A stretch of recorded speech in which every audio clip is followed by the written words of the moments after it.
Welcome to This Week in Money. I'm Jim Goddard. Today, Ross Clark from Chartsandmarkets.com runs down the major markets. The S&P 500 and Nasdaq 100 hit record highs to close the week. He tells us what happened to Bitcoin after its first U.S. ETF was approved last week. Trends Journal publisher Gerald Celente says his crystal ball is a bit foggy when it comes to forecasting the stock market this year. He tells us why. He also believes lower interest rates later this year will drive the U.S. dollar down, but will America join Germany and China in recession? Veteran BC trader Victor Adair joins us from Vancouver Island to look at the markets this year: bonds, gold, crude, and uranium. His website, victoradair.ca. We'll talk to Ross Clark right after this. Recyclico, making lithium-ion last forever. Recyclico's patented recycling process achieves up to 100% recovery of battery metals from lithium-ion batteries for electric vehicles, including cobalt, lithium, nickel, manganese, and aluminum.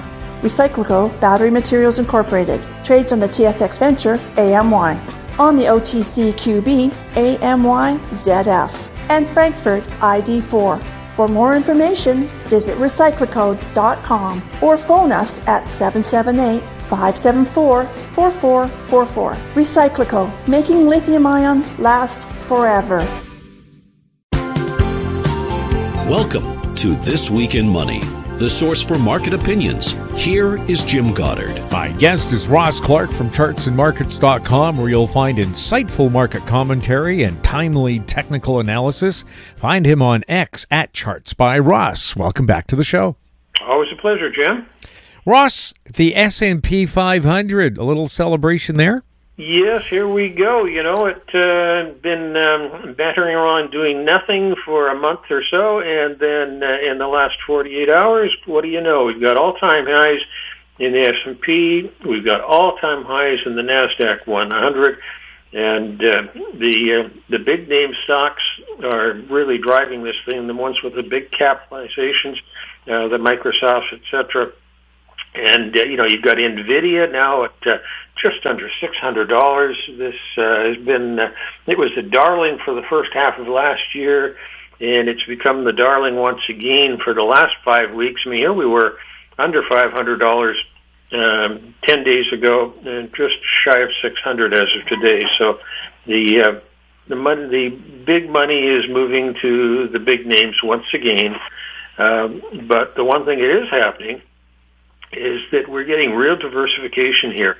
We've got a couple of Hindenburg sell signals here as of the last 48 hours, and that's when you've got more than just over 2% of the stocks on the NYSE making 52-week highs, and on the same time, you've got 2.5% making new lows. You got the McClellan oscillator generating a sell signal, and the 50-day moving average is in an uptrend and markets in an uptrend. So when you've got all those pieces together, that type of diversification is such that you have to be wary of the market. Typically, when it runs out of steam, you'll end up seeing anywhere between a 5% decline and a 25% decline in the market. So you invariably don't have a crash without a Hindenburg, but a Hindenburg doesn't mean that you will have a crash, but the probability is that you're going to have at least some kind of a correction. So momentum is on the upside right now, but one has to be very careful here, because once momentum is lost, there could be a little bit of a vacuum on the downside for now. What's going on with gold? The gold market has had a tough stretch here. We've been in the seasonally bullish period from November pushing forward. This one had that spike high, as we recall, way back in December, when it had that single day where it was up through 2150. And then the lower high about 4 weeks ago at 2080. So we're getting to the end of the seasonal play here. So I would think that if there's an ability for gold, which is now at 2030 as of the end of the week on the spot price, the 50-day moving average is providing support in here. That will need to hold, so that's going to be just around 2010. But any strength, I think one should be looking to exit out on the positions. And, the miners have been hit pretty bad in here. I would suspect that there's going to be a decent bounce. I don't have a big oversold signal. I really would like to have had one of those to say that this is an interim low for the miners, but there isn't one in place as of yet. Hopefully, we'll find one in the in the coming months, and really can be aggressive on the miners. What's going on with crude? The crude oil market. Now, this is the one that has held up exceptionally well during the last month or so. It put in that bottom back in December, retested it around $68 to $70 in January. And we're just boxed in right now at 73.5. The seasonals here are really good as you start to get into February and right through till April. So any close through the $74 or $75 range, and I think you could see this thing on its way. It's been very resilient since the December low, and I think there's some decent potential. And just in the whole sector altogether, we're getting to also the seasonally bullish period for gasoline, so you might want to take a look at being long gasoline as well. What's going on with the U.S. and Canadian dollars? Pretty quiet over here. The U.S. dollar index on this move, we had a good, what we call a sequential 9 buy signal on the weekly chart 4 weeks ago when the dollar was down at par 50, and pretty good rally up to 103.5. This is just sort of the classic for oversold and coming back to the 20-week moving average. And if we look back over the last couple of decades, that's what you would expect out of that bounce. So I think we could be ready for a little bit of a consolidation in here, maybe pulling back below 102. Have to see if the dollar is capable of pushing through 104. At this point, that's a pretty heavy resistance level, both in terms of overhead and where the moving averages are. So I think that the easy part of the play off the bottom is now behind us. And on the Canadian dollar, we bottomed out at 74 this week. It's been a market with a pretty good run from the November low at 72 up to just shy of 76. So 50% correction at 74 was a reasonable spot for this to start holding in here. It wouldn't be too aggressive. There's no real trade here other than to think that we're in a trading range and we're in the middle of it now. So you probably got 75-ish as a decent resistance, I would say. There was a lot of excitement last week when an ETF for Bitcoin was finally approved in the U.S. What's been the fallout? Oh, this was the classic. In terms of the action there, we had been targeting 48,555 as a level for the Bitcoin. If you take a look at the last 3 years here, from where the high was right down to under 20,000, the Fibonacci retracement, the 0.618 was, as I say, at 48,555, and we've had big corrective rallies in Bitcoin, all the way back since 2013. There's been 6 of them like this. Each one is a different magnitude in terms of the number, but in terms of the percentage, that fib retracement has been very, very common. And in this case, for it to have then been sitting below that, sitting in that 45 to 46,000 range for a month and a half, and then doing that final push a week ago up to the target, just as the ETFs, this whole list of a dozen ETFs that became available, and the hype that was involved with it. I mean, this became a story that it was the classic. It moved from page 16 to page 1, and not only was it on page 1, it was above the fold on page 1. So this is the buy the rumor, sell the history, and at this point, the minimum downside move would look to be around 38,000. That would be a 38% correction of the rally off the bottom, and I would thoroughly suspect that we're going down to test that, and might be quite a bit lower. So at this point, there's a lot of overhead, no question about that. And the easiest move in the last week and a half has been to the downside, and I don't think that's over with. Ross, thank you so much for the update. Good to be with you, Jim. My guest has been Ross Clark from chartsandmarkets.com. Find him on X at ChartsByRoss. Coming up, Gerald Celente, next on This Week in Money. Don't miss out. Stay informed. Receive the HowStreet.com weekly recap with thought-provoking podcasts, radio, and articles delivered to your inbox. Sign up for the HowStreet.com weekly recap on our homepage at HowStreet.com. Always consult your investment professional before making any investment decision. This Week in Money is archived online at talkdigitalnetwork.com. Welcome back. My guest is Gerald Celente, publisher of the Trends Journal, available online at trendsjournal.com. He's speaking to us from historic Kingston, New York. Gerald, Happy New Year, and welcome back to This Week in Money. Oh, thanks for having me. And as for Happy New Year, it doesn't look so happy.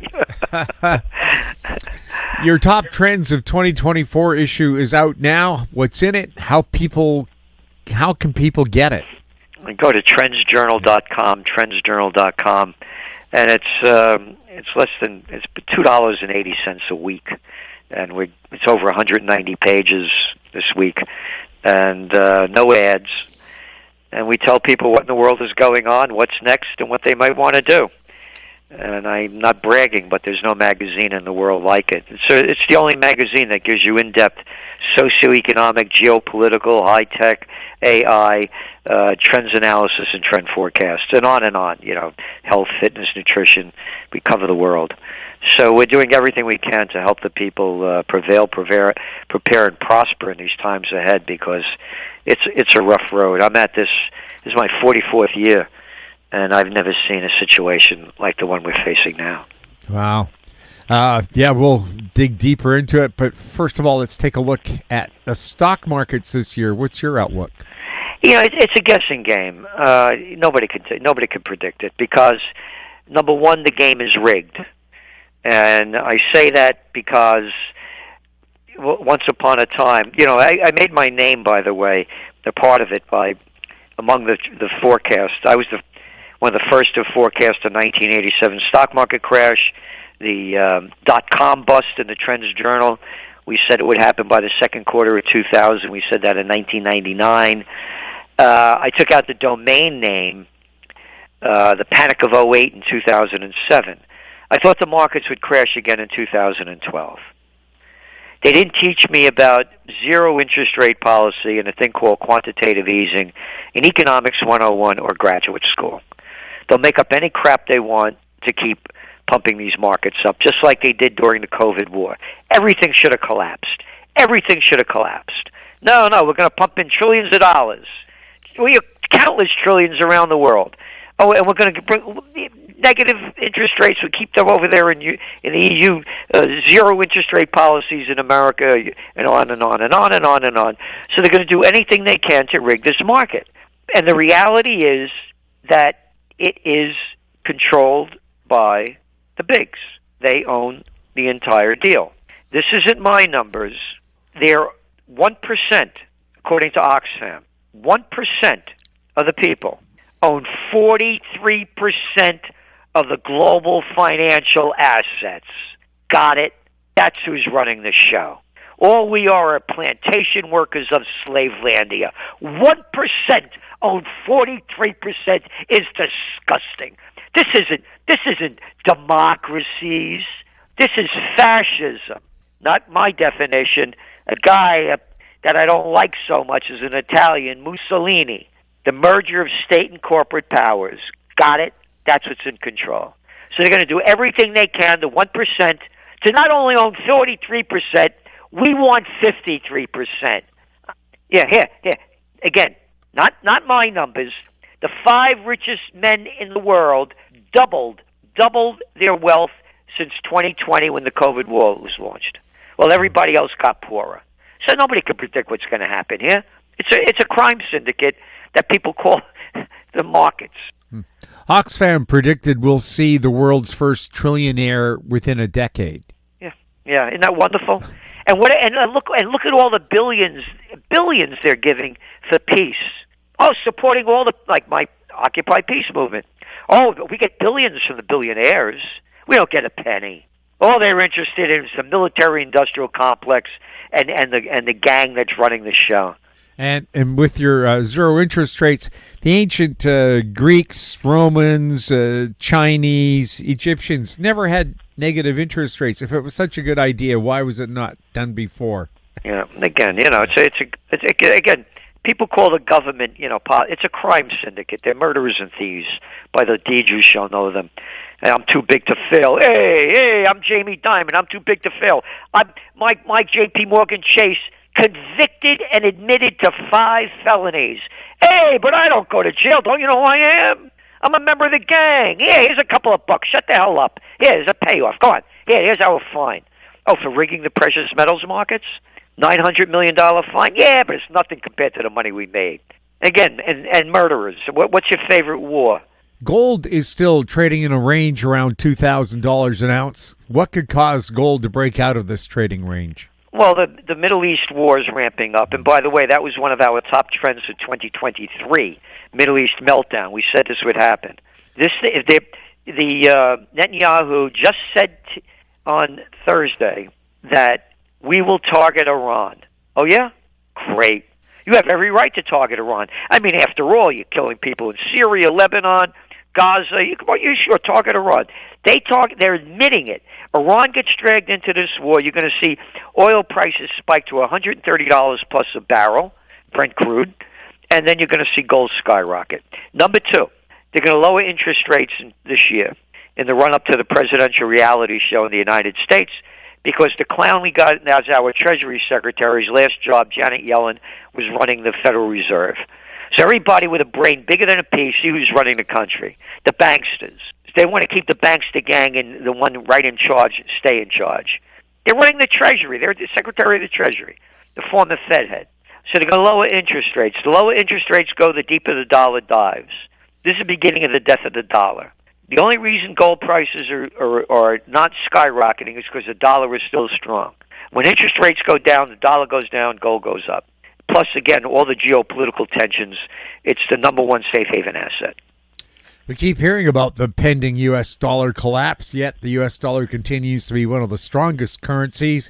But all the other currencies have to collapse first, then drag the dollar down with them? Not necessarily. The dollar's only strong because of the high interest rates. You're looking at a $34 trillion debt.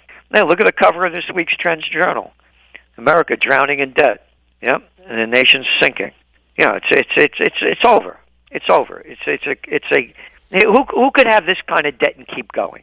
Again, in the Trends Journal, we have all the details of how much it's costing each month to service the debt, and how much it's costing each year. They can't do it. There's no way in the world they're going to pay this off. No way. Could we see higher inflation and higher interest rates ahead? I don't see higher interest rates ahead, but we see higher inflation. And again, a study just came out. One of the major reasons inflation is still high is because the corporations are keeping the prices high, although a lot of the commodity prices have gone down. So they're going to do everything they can to keep making money. Again, the 1% controls the world. And all you have to do is look at the Davos gang to see what's going on right in front of everybody's eyes. So inflation, again, if the Middle East war keeps heating up, you're going to see inflation skyrocket, because one of the things bringing down inflation are the low energy prices. I mean, we would not have thought that Brent crude would be selling at around $78 a barrel. But it's also oil prices are down because manufacturing around the world is down. So demand is down. Look at your PMI numbers. You look at the manufacturing index. You see them down all over the world. Oh yeah, consumers are buying more. But they're making less product. And then when you put consumer numbers in, oh yeah, they're buying more. Yeah, not when you put inflation into it. It's basically flat. And again, Europe is in a recession. Germany's in a recession. Japan's heading into recession. It's one after another. China, they're barely staying up. They got a 5.2 GDP rise, but they have a crisis in front of their hands. With when you have over about 25% of the GDP is related to the real estate market, and that's collapsing in front of everybody's eyes. Again, China brought it on themselves with their COVID war and their 3 years of zero COVID policy. What do you think the real rate of inflation is, taking into account the prices of energy, food, housing, and so on? Well, you go to Shadow Stats, John Williams Shadow Stats, and he doubles it. It's more than double from what they're saying. Again, the cost of prices of a home going up. No, we're not going to add that into inflation. We'll put the general rentals and everything else, and we'll make up any kind of crap we want. They started rigging the numbers in the 1980s and 1990s to not reflect the real inflation numbers. So you can't afford to buy steak anymore and you're eating ground beef. Well, that's fine. We just changed our diet and we changed our expenses, so we're not going to put that in as an inflation cost. So the whole thing is rigged. Is credit constriction a better indicator for the economy than interest rates? They're both very important, and they both play the game, so it's you have to look at both of them and analyze them, and they're only elements of a much bigger picture. Year after year, we hear about the debt bubble. Could the debt bubble continue to grow for years to come? No, and that's what we're saying. The death of the dollar is happening. The only reason the dollar is strong is because the other economies are so weak, and the interest rates are high. When interest rates go down, the dollar's going to go down. So it's the beginning of the end of it. And again, the whole globe is going down. What do you think you have all this migrant crisis for?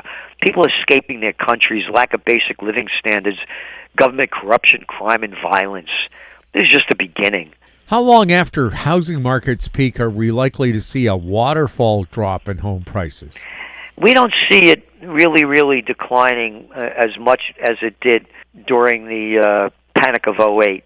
Because back then you don't have a job, you're deep in debt, don't worry about it. Sign over here. It's called a subprime mortgage. They didn't do that this time. People bought the homes with money.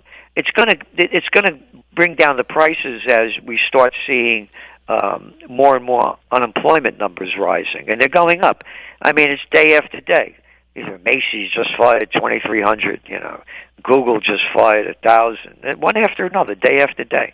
So those people aren't going to be able to afford to keep their homes.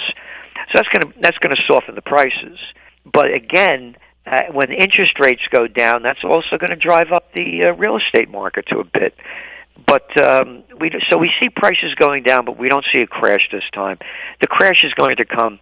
It's already happening, but we're the only ones who've been reporting on it for the last 3 years, and that's the office building bust.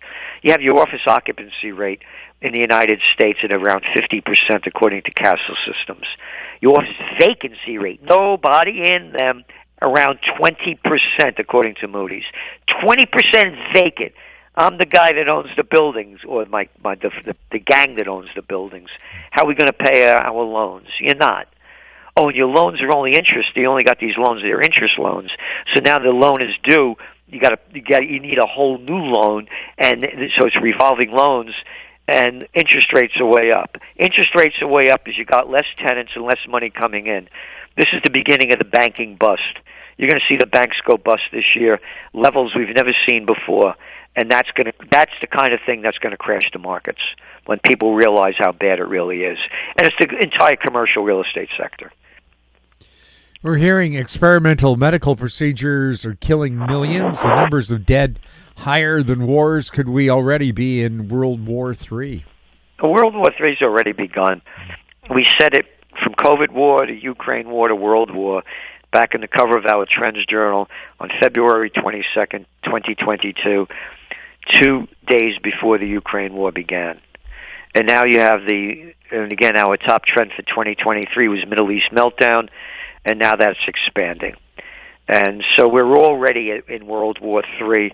It will only become, quote, official when there's a major event that happens, whether it's a false flag or real.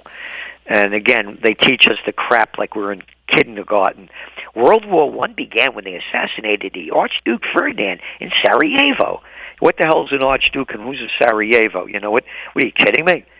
This thing was ramping up long before that. Oh, no, World War II began in the United States when the Japanese bombed Pearl Harbor.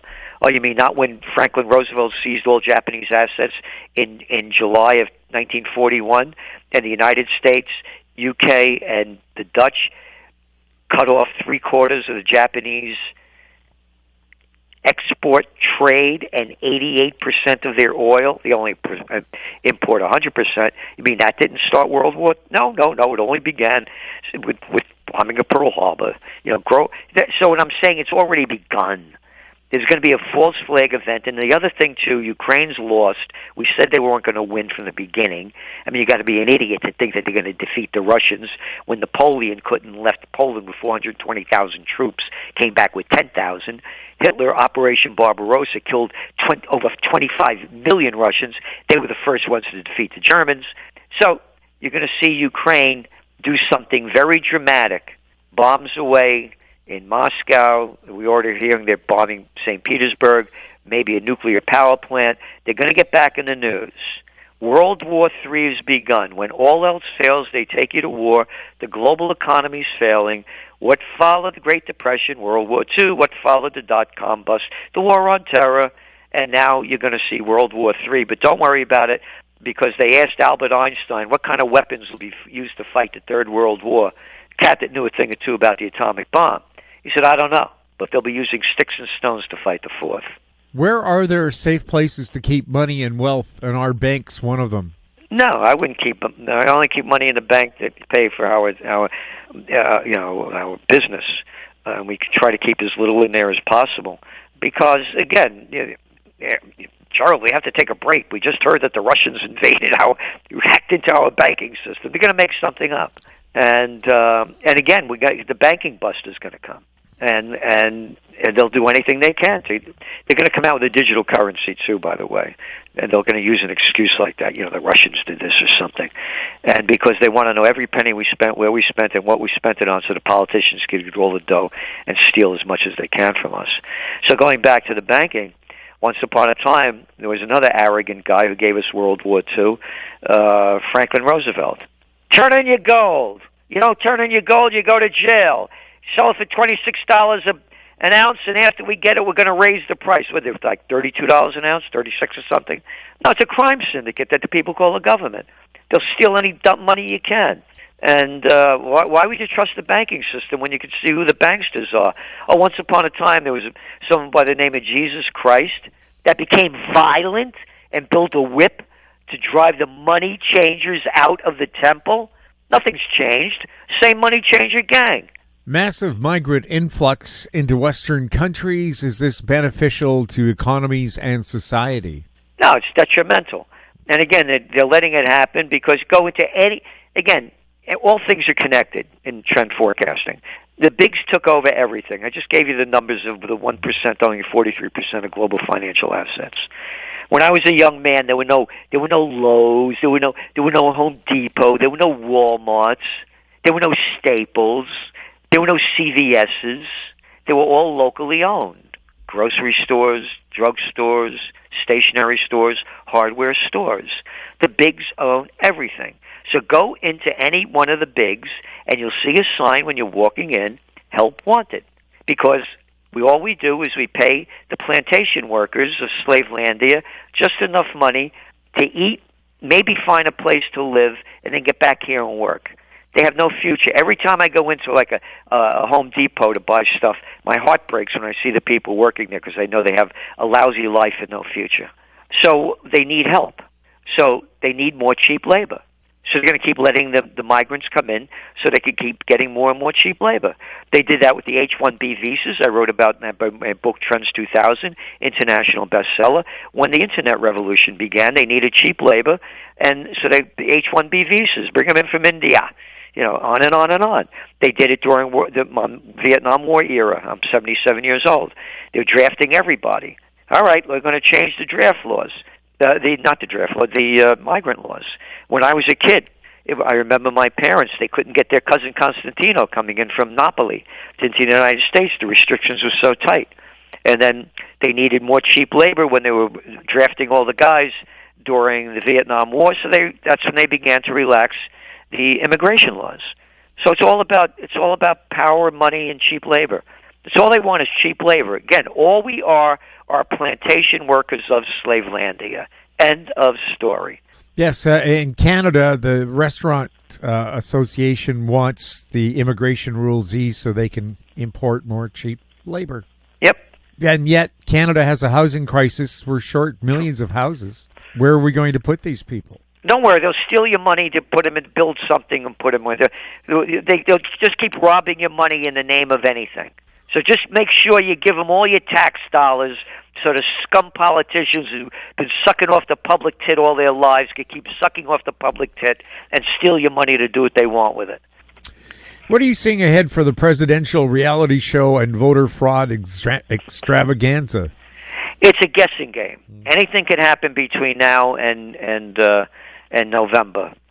I began my career running political campaigns in Westchester County, the richest county in America, back in 1971. I designed and instructed a course called American Politics and Campaign Technology, how to run political campaigns, and I taught it at St. John's University. I was the assistant to the Secretary of the New York State Senate. I know this game, and this game got a long way to keep playing out. But remember, when all else fails, they take you to war. And when you go to war, people forget about everything. Again, the people were so ignorant, stupid, arrogant. Look at the clown boy you got up there in Trudeau. Look at the little jerk we had over here, little Georgie Bush, little daddy's boy born on third base, thought he had a home run. We're going to get that guy Osama bin Laden dead or alive. Over 88% of the people swallowed his crap. Oh, that was happening right after the dot-com bust, when America was in recession and people couldn't stand him, and his popularity ratings skyrocketed. Got it? It's an election year. Are we likely to go through another pandemic with lockdowns and other craziness? No. They're going to they won't do that. But again, it's going to be war. That's what we see. No, they won't do that because they want to get votes. So they're not going to try to do anything negative in that realm. Negative on the big end, of course. Once upon a time, there was a thing called the Declaration of Independence. Life, liberty, and the pursuit of happiness. Life, liberty? You have no liberty. You do what I tell you to do. Happiness? Never mentioned. Never, ever mentioned. Misery is all we sell. Klaus Schwab's World Economic Forum meeting up in Davos, Switzerland this week. Are politicians with allegiances to the World Economic Forum over their own country committing a crime? You mean Klaus Schwab? Look at that freak. How can anybody believe that? Look at him. How can you look at that evil-looking piece of scum? And you know what their number one threat, their words, not mine, disinformation and misinformation. That's right. Persistent false information, deliberate or otherwise, widely spread through media networks, shifting public opinion in a significant way towards, you ready? Distrust in facts and authority. Authority? This is their number one thing. Ranks number first. Authority? You mean a bunch of arrogant little clowns are authorities? Stand 6 feet apart. The wind blows exactly in straight lines in 6 feet. Wear your mask, even though you read the box and it says it doesn't do anything for you. When you get on an airplane, you better put that mask on.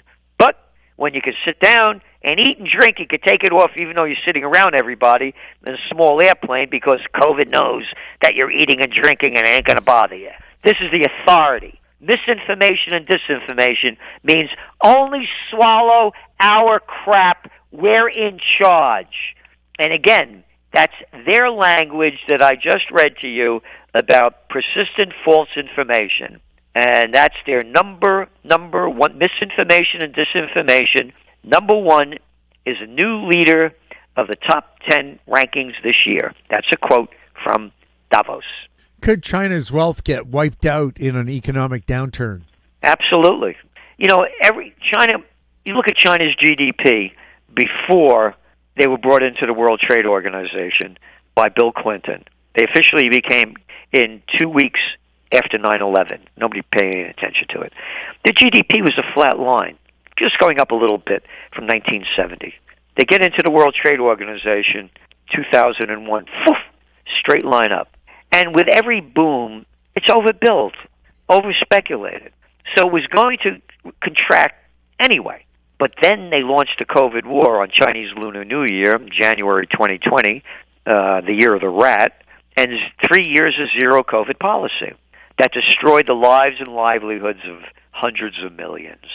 So they made a very, very, very bad situation extremely worse. And again, when all else fails, they take you to war. You're going to see China take over Taiwan either this year or very soon. And again, none of my business has been going on. All the international Taiwan is not a free country. It's part of China. And it's none of my business what China does, but everybody, all those dirty Chinese, they'll become involved in it and escalate more war. So that's where we see China going. It's going down, no question about it. You look at their numbers, imports, exports, everything down. And there's 2 million fewer Chinese. Yeah, but that's nothing when you got 1.4 billion people. And again, you look at the world, you go back 100 years ago, around a little over 100 years ago, like 1917. He had 2 billion people on the planet, and now we got 8 billion. China got 1.4 billion people on the planet. I mean, in their country. They don't need more people. They lose 100 million, it'll make no difference. So they keep ramping that up like that. The globe is way overpopulated. And look at the problems we're having with the migrants. Too many people, not enough jobs, not enough income. Over the past few years, some people think we thought were intelligent turned out to be sheep. Do you have hope for humanity going forward? It depends on the irate, tireless minority. And that's Samuel Adams, the founding fathers of America, does not take a majority to prevail, but rather an irate, tireless minority, keen on setting brush fires of freedom in the minds of men. And the masses don't know anything. You know, they have their own lives. They're not reading. They hear little sound bites of junk, and they respond, to it. Gerald, how can people sign up for your Trends Journal? Simply by going to trendsjournal.com, trendsjournal.com. It's the only magazine in the world where you will read history before it happens. Again, what's going on in the world, all of it, everything's been forecast. It's there for, do we get it right all the time? Of course not. We're human beings. And that's why when people call me a futurist, because I have best-selling books, Trends 2000, Trend Tracking, far better than Megatrends Time Magazine, publishing the Trends Journal since 1991. Nobody could predict the future. There are too many wild cards, be they made by humans or nature. And we're in a wild card game right now, like the likes of which I've never seen in my 44 years of trend forecasting. So we're urging people to really you better know what's going on and prevail to prosper, because this is going to be the most dangerous times in our lifetime as we're moving forward unless we have peace. Gerald, thank you so much for being on This Week in Money. Thank you for having me. My guest has been Gerald Celente, publisher of the Trends Journal, online at trendsjournal.com. He was speaking to us from historic Kingston, New York. Coming up, Victor Adair, next on This Week in Money. Recyclico, making lithium-ion last forever.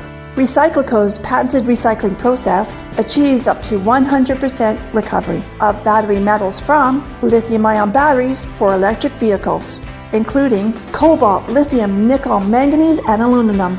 Recyclico Battery Materials Incorporated trades on the TSX Venture AMY, on the OTCQB AMYZF, and Frankfurt ID4. For more information, visit Recyclicode.com or phone us at 778-574-4444. Recyclico, making lithium-ion last forever. This Week in Money is archived online at talkdigitalnetwork.com. Welcome back. My guest is Victor Adair, recently retired from nearly 50 years of being in the brokerage business in British Columbia, but still very active in the markets. He's speaking to us from Parksville, which is a beautiful spot on Vancouver Island. Welcome back to This Week in Money. Jim, it's always a pleasure to talk with you. Thank you. Before we discuss individual markets, what's your big picture view as we start the new year? Well, there's that's a wide open canvas. I tell you what, let's say in November and December, we had a terrific rally in the stock market, the bond market. Gold prices went up. The U.S. dollar was weaker. Foreign currencies were higher. And, I think even commodities got a bit. But what we had during that period of time was the market had decided, that the Fed was finally going to stop raising rates and was going to start cutting rates. And as I've written in my blog on and off for the past year or so, when the market really thinks that way, they see it as a green light special to buy stocks. Well, I'll tell you, the rally was astonishing, way more than I would have thought. But my point is that the most important thing in the financial markets during the last 2 months of last year was the market's anticipation of what the Federal Reserve was going to do. That was more important than any other variable, like the expansion of the price-earnings ratios or guesstimates of what kind of earnings were going to be. All that stuff was like in the shadows compared to what the market thought the Fed was going to do. So we get into 2024, and the first couple of weeks, I think there was a general sense around like, hey, we maybe took this a little bit too far, too fast. I was certainly writing that in my blog. And we had rates back up a little bit. The stock market kind of got a little choppy. The weaker end of the stock market, like the Russell 2000, like the part that's well away from big cap tech, it was actually off pretty good the first couple of weeks of this year. The U.S. dollar turned higher. Gold prices struggled. So, and the bond market, I should say, also, was weaker. But just being focused on the stock market, we kind of had that opening here that, the market had gone too far, too fast in November and December. We kind of went sideways. And then here, like this week, it just became incredible to the upside. And to say that artificial intelligence, and let's call it NVIDIA, has just led this rally like it's unbelievable. I think NVIDIA is up about 20% so far this year. That would be a market cap of about $250 billion. I think the market cap now, and it's moving so fast it's hard to put a pin on it, but I think we're at about $1.5 trillion market cap on NVIDIA. All of the stocks that have like anything to do with artificial intelligence have been bid sharply higher here. The whole Magnificent Seven is higher, except, and maybe we'll get to this later, Tesla, and that's going to be interesting when we talk about energy. Another thing that's happening is, the market was expecting the Fed to cut rates because, inflation had come down. Well, it's interesting with consumers. Now, 70-some% of the American economy is consumer-driven, so this is big. Consumers seem to have, when you look at the sentiment surveys, just this past week, it looks as though consumer sentiment is very strong, that people have been getting wage increases. They think inflation has come down and will continue to come down. Jobs are plentiful. Unemployment's at, multi-decade lows here. So another aspect of, I think, the support for a stronger stock market is consumer spending is probably going to stay strong. That helps companies generate earnings and so on and so on and so on. So in terms of big picture stuff, I guess, that's kind of what I'm seeing. And from one other thing occurs to me here right now before we finish this, and that is that money managers, people who are running other people's money, aside from maybe some specialty funds here and there, just cannot afford to not be in this market, racing to the upside as it is. We have had the Nasdaq, the S&P, as well as now the Dow earlier, have gone to new all-time highs. So people have to be invested. If you're running other people's money, if you're not, the other people are going to take the money away from you. And we've seen, I guess, around the turn of the year, that passive mutual funds and ETFs are now bigger than actively managed funds. So passive, they just buy the market. The theory behind passive is don't try to time the market, don't try to pick stocks, don't have a short-term time frame. Just put your money in the stock market, and when you get older, you're going to be well rewarded from having done that. So those folks that are managing the passive money are putting their money into the market on a weighted kind of a basis. So that just, I think, exacerbates the gains that we're seeing in the strong stocks and makes the ones that are left behind look even worse. So, yeah, that's a bit of a ramble, Jimmy, but that's kind of where I think we're at, where we've come from the last couple of months and, going into the next part of the year. The bond market had its biggest 2-month rally in years in November and December. It's been sideways to lower since then. What are your thoughts? Yeah, the bond market, I think we had almost like 3 years in a row down when we were at the lows that it hit in the end of October.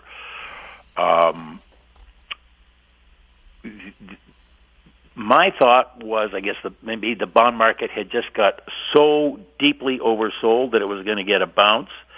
And so when the market started to think, okay, the Fed is going to cut rates, I think that started to, light a fire under the bond market. Now, interest rates were the highest they'd been in years. I think 16-year highs on the 10-year, the yield. So the bond market had this tremendous rally, probably the best 2 months I think we've had in decades. Okay, that's November and December. We got into this year, and just like the market, the stock market started to rethink maybe we'd gone too far too fast in terms of assuming, the Fed's going to be cutting aggressively.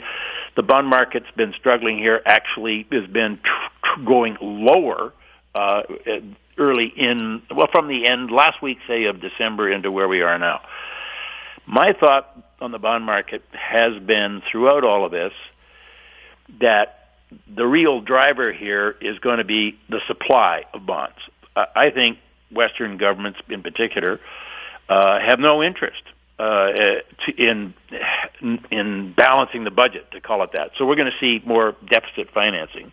And what that means, they just borrow more money. And as the cost of paying back borrowed money goes up and the amount of money that you borrowed has gone, is increased, I think there's just going to be pressure, like people can say, who wants to buy bonds? First of all, maybe when the stock market's doing so good, who wants to be in bonds?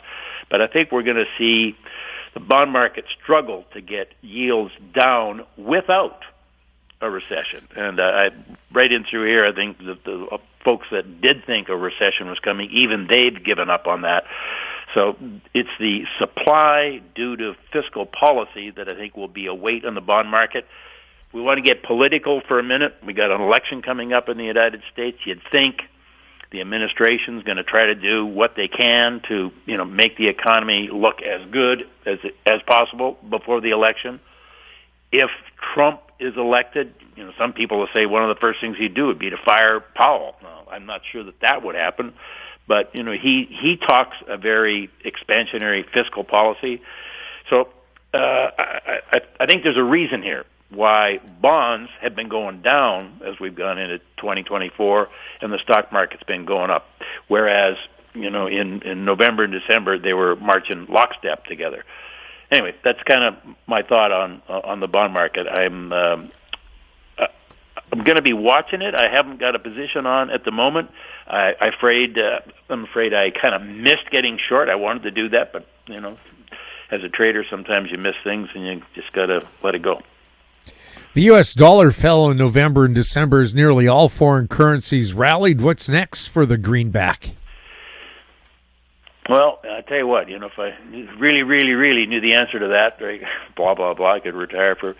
I've said on your show many times that capital comes to America for safety and opportunity. And those two words are different, but sometimes they have a similar draw.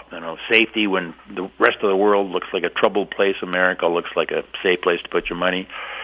But right now, the USA has got a tech industry, that is head and shoulders above everybody else. Now, you could point to Taiwan and say, they've got the chips and all that, but really, for people that want to invest in, say, the sharp end of the computer market, there's nowhere to go outside of the United States, or anywhere near that. So I think that'll draw capital to the United States. I've generally been bullish on the U.S. dollar. A lot of sophisticated analysts have had the other side of that. They've been bearish on the U.S. dollar for any number of reasons. But if I have to flip a coin, which I don't, I'm more likely to be bullish on the U.S. dollar than the other way around. Now, one of the exceptions to that might be the Japanese yen. The Japanese yen now is down about 50% from where it was in 2012 when Abe started a program. He called it his 3 Arrows program to try to get the Japanese economy up and going again. The Japanese stock market, some people have viewed it as being, the best bargain in the world. It's been on a tear to the upside. Not as hot, I don't think, really, as the American market, but there's that. At some point here, the Japanese yen may turn and go higher. It's at 30-odd year lows here. A lot of people have lost a lot of money trying to pick a bottom in, say, the Japanese bond market or the Japanese yen. But that would be one currency that might rally against the U.S. dollar. But generally speaking, I'm going to be inclined to be a buyer of a U.S. dollar against everything else. Especially, I'm going to say that the Eurozone. I think Europe is struggling relative to the USA. Now, if they had a wonderful piece of news like the Ukraine war ends, and Europe is able to focus more on making stuff rather than dealing with the war on their eastern frontier. Maybe that puts a bid into the euro for sure. I don't know. But anyway, I sound a little bit undecided. I don't have a position on right now, but that's kind of always my bias. I like the U.S. dollar. Will the Canadian dollar trade in line with the euro or the U.S. dollar going forward? The Canadian dollar, usually, here, say it this way, if all the other currencies in the world or the main currencies in the world are trading higher against the U.S. dollar, the Canadian dollar is probably trading higher as well. When I watch my screens closely, and as I have for nearly 50 years, I can see that the Canadian dollar will have a correlation that way with other currencies. But I also see the Canadian dollar correlated to call it the S&P 500. I'll just watch that correlation. And then, on a bigger picture environment, the Canadian dollar will move with commodities. I've looked at the euro Canadian spread, and I've seen the euro is increased against the Canadian dollar from, say, 18 months ago or so. I think there would be some aspect of the rest of the world when I say capital comes to America for safety and opportunity. Some of that money will come to Canada, just because. So Canada can have a tie to the U.S. that way. I'd be inclined to think that Canada would. This will also depend on where commodities go. I think if commodities catch a bid, then I would say Canada's going to look more like the U.S. dollar than tracking the euro. Over the past couple of years, you've often said that rising interest rates and a strong U.S. dollar create a toxic environment for gold. Do you see gold falling from here? I think gold could struggle. I have shorted gold. At the end of the year, I was short of gold. And let's review a little history. The gold market in the beginning of October was near to making new lows for the year. Then the Hamas attack on Israel put a strong bid into the gold market. So gold rallied, and then as we got into the general rally in November and December, gold was also bid higher. And gold was bid higher as the U.S. dollar was weakening, as interest rates were falling, sort of the opposite then of a toxic environment. So gold will get a bid on geopolitical events. For instance, when Russia invaded Ukraine, gold got bid higher quickly. So not surprising that the gold market got a bid as the fear, I guess, of a widening conflict in the Middle East was front and center. But the big bid, I guess, in gold people that trade gold would know this, but it is the central bank buying. And when I say central bank buying, by far and away, that means the Central Bank of China and Russia bought a lot of gold last year relative to their historic performance or whatever. Central banks in total, the buying the last couple of years since essentially Russia invaded Ukraine. And the fear got to be known that if you were an enemy of the United States or a perceived enemy of the United States might grab your assets. So, instead of owning U.S. Treasury bonds, maybe you want to own gold bullion. And that's really gross to say it that way, but that was kind of the essence of why the central banks were in the market. I'm just looking and thinking both the conflicts in Ukraine and Israel may be closer to a negotiation phase than, let's call it mainstream media might have you believe. And I think if we were to have a dampening down of geopolitical stress, that would be a drag on gold. I generally think U.S. dollar is going to do better. And as I just mentioned about bonds, I think interest rates are going to go higher. So I'd be, from those kind of fundamental reasons, I'd be looking at being short gold rather than long. And of course, when you're short gold, you're always taking the risk that something unexpected happens, as you are with any position in the market. But if there was another spike in geopolitical crisis, you'd be on the wrong side of that if you're short gold. In the energy markets, we've seen a powerful rally in uranium while crude has gone sideways. What are your thoughts there? Yeah, the uranium rally has been tremendous. It has been a few things. On the one hand, it's been a supply shortage. I mean, you put things in perspective. After Fukushima happened in 2011, I think there's been more nuclear generation facilities closed than started, but I don't know that. So pretend I didn't say that. But certainly, the demand for uranium went down. Japan closed a number of their facilities. Germany just closed the last of theirs, so they get in the fall. And uranium was in a toxic environment, let's call it that. And we've had a tremendous run. Now, one of the proxies, I guess I use, just shares of Cameco, a Western producer instead of being, in some like Kazakhstan. The share prices are up 10x from where they were at the lows in 2020. They're double about what they were a year ago. Let's say we're around $45, $50 a share in Cameco. Those are the highs we had way back in 2007 or so, and I think shares are trading around $45 before Fukushima. So prices had fallen a lot, down to $5 a share, say on Cameco, and have rallied up to $50 a share. So there was an interesting couple of news events this week. Well, let's say this. When you have a market that runs like that, there's and everybody is just jumping in or can't believe how much it's been going up.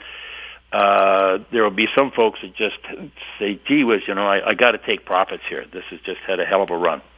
So the two news events. Ford announced that they're going to build less electric pickup trucks going forward. It's called the F-150 Lightning. They sold 24,000 of them in 2023 compared to, for instance, 750,000 Ford F-150s with internal combustion engines. So I'm thinking that the prospects of sales of electric vehicles have maybe been reassessed here. Maybe it's not going to be just a shot to the moon in terms of the number of these electric vehicles being produced. Another story is that the price of a used Tesla has fallen about in half from where it was, say, 18 months ago. I'm just doing this by memory, Jimmy, so people listening, forgive me if I'm wrong by a little bit, but that's the picture. And why is that? Well, I think, the love affair, say, with, wouldn't it be cool to have an electric car, and then you find these stories about how much it costs if the battery goes haywire, and you got to, fix that. I saw Hertz, for instance, had bought a bunch of Teslas for their rental fleet, and now they're blowing them out because they found that it just costs an arm and a leg to fix them when something goes wrong. So anyway, I'm just saying maybe this week, after this tremendous run that we've had to the upside in the uranium story, we had a couple of bits of news that maybe changed people's idea as to how much, how many electric cars were going to be produced. So whatever. I'm definitely not bearish on uranium. I mean, you look at the big picture story on it in terms of supply-demand, it looks like a real winner. But that was just something I noticed this week. I've seen so many markets race to the upside like that, and then something happens, and they have a significant correction. Whether or not we get any more to the downside. And crude oil, you were saying, it hasn't done anything. Crude really seems to have been struggling just above, let's call it $70, $75. I think part of that is very much is a supply-demand story. Production around the world is increasing. Certainly demand is as well, but you look at some of the forecasts, and it doesn't look like we're going to be, scraping the bottom of the barrel to get oil to meet demand. So I think that's the difference there. Crude oil looks like maybe a fairly matched market going forward, whereas uranium looks like, demand is going to be way greater than supply. In the weekly trading desk notes on Adair.Stock, you recently wrote you're more interested in market sentiment and positioning than forecasts. Why is that? And how can our listeners benefit from looking at positioning in the markets they trade? Yeah, I have been, I guess, for a long time. I mean, my good friend Martin Murenbiel, the international gold analyst, and Martin and I have been close friends for years and years and years, 30 years. And he says, Victor, you like to call bullshit. And I remember I just laughed at, I guess that's me. I'm Mr. Contrarian. And that's where the referee throws the brown flag, right? Something like that. But that's kind of been my nature. I just sort of want to be the other side of the trade when the market gets what I would describe as goofy. When people are falling all over themselves to buy something, and there's been some goofy stuff out there in the market. I mean, there's always been. I mean, if you remember back in 1999, for instance, some know-nothing company would just change their name to knownothing.com, and the share price would double. So there's always goofy things going on in the market. Anyway, one of the ways of looking at positioning, and I write about this in my blog, is using what we call the commitment of traders data. In the futures markets, which are pretty much the only markets that I trade, we keep track of who's buying what. If you're big enough to be noticed, they don't publish the names of people, but we just break it into groups. And I became aware of the COT data and tried to use it going back 30 years ago, but I struggled with it, and the struggle, honestly, was because my time frame was too short. And let me just say it this way. the thought that I had back in those days, and this still has some merit, is the COT data would break the participants into what we would call commercials and then speculators, just to make it real simple. So the idea was that the commercials, whether they're producers or users of that commodity, probably knew more about that market, than speculators who would kind of go from one market to the other, whatever looked hot, they'd chase that and so on. So you'd want to look at an opportunity where the commercials were heavily bet one way and the speculators were heavily bet the other way. And the thing is, the market could stay in that condition for weeks or months. So timing was a real problem. I read about a fellow called Jason Shapiro in a book called The Unknown Market Wizards, written by Jack Schwager. And I think a lot of our listeners will know who Jack Schwager is because he wrote the Market Wizards books. Anyway, Jason, I found him, and to make it short, he has a service, he calls it the Crowded Markets Report, where he does a great job, and I've been looking for somebody like this for years. Somebody does a great job of really breaking down the COT data so you can use it. And he's made a really wonderful distinction, and that is he says, don't fade price. A lot of people will look at a chart and say, this has gone up too far, too fast, I'm going to short it. Dumb idea. And by the way, I've done that a lot. What you want to do is say the market's gone up a whole lot, and the speculators are long, the commercials are short, and then you wait for a sign that the speculators might be way out over their skis. Now, the sign classically would be some news comes along that is bullish news. The market jumps a little bit but closes lower on the day. You say, okay, there's a technical signal. Now I can fade this market, and I got a natural place where to put my stop. Jason, and certainly I'm like this, before I get into a market, I want to know where I'm going to get out if I'm wrong. And if the market's made a high and now it's broken down, you say, okay, if it makes a new high, I'm wrong. So now you got a real spot to put your stop in the event that the market's not working out. So, there's forecasts, and they're a dime a dozen, right? You look, particularly around the end of the year, everybody and his dog is putting out a forecast as to what he thinks is going to happen in the year ahead.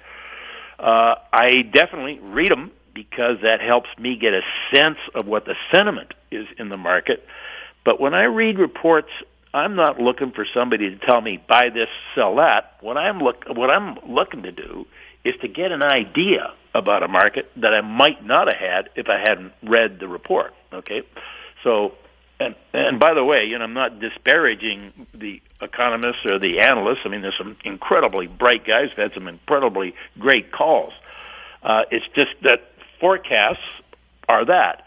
I like to find the sentiment is also one thing, but when people actually bet their money, and now I think they're vulnerable to being wrong and they're going to have to unwind their trade, that's when I want to be there on the other side of the market when they are trying to get out of what they got into. So anyway, I do write about that, and if people look at my website, they can go back and look at different reports that I've written, actually going back 7 years, and that's largely courtesy of House Street Radio. You guys have archived a lot of my old reports, but you can go back and see more about positioning in prior reports.